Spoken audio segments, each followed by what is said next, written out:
بسم اللہ الرحمن الرحیم۔ السلام علیکم بہن بھائیوں، بیٹوں اور بیٹیوں، میں آپ کو اپنے چینل پر خوش آمدید کہتا ہوں۔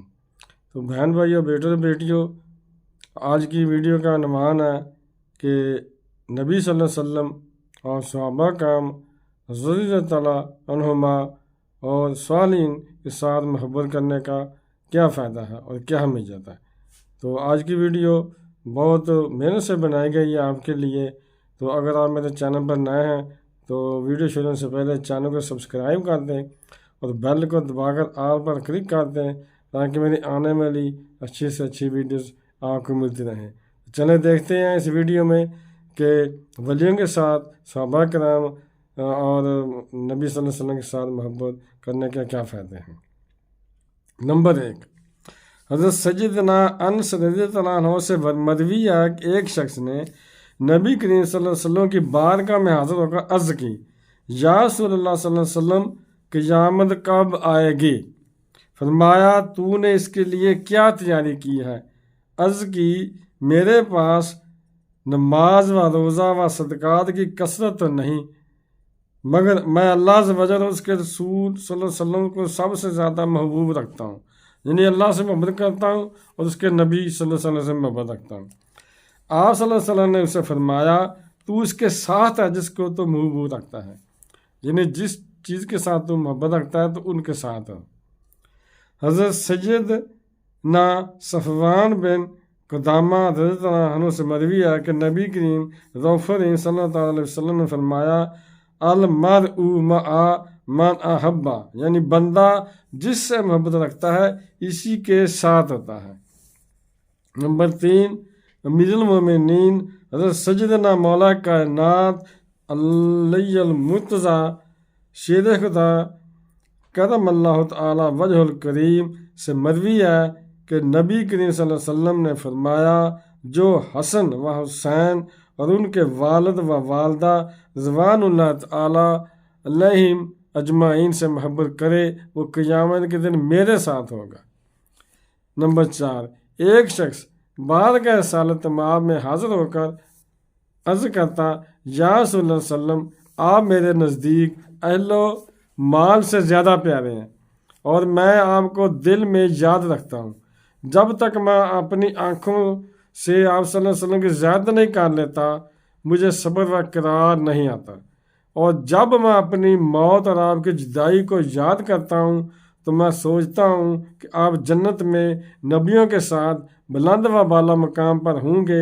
اگر میں جنت میں داخل ہوا تو آپ کی زیارت نہ کر سکوں گا، پھر سکون کیسے ملے گا؟ اس موقع پر یہ آیت طیبہ نازل ہوئی، من یطع اللہ والرسول فاولئک مع الذین انعم اللہ علیہم من النبیین والصدیقین والشہداء والصالحین وحسن اولئک رفیقا۔ ترجمہ، جو اللہ اور اس کے رسول کا حکم مانے تو اسے ان کا ساتھ ملے گا جن پر اللہ نے فضل کیا، یعنی انبیاء اور صدیق اور شہید اور نیک لوگ، یہ کیا ہی اچھے ساتھی ہیں۔ آپ صلی اللہ علیہ وسلم نے اپنے اس پیارے صحابی کو بلایا اور اس سے یہ آیت مبارکہ پڑھ کر سنائی۔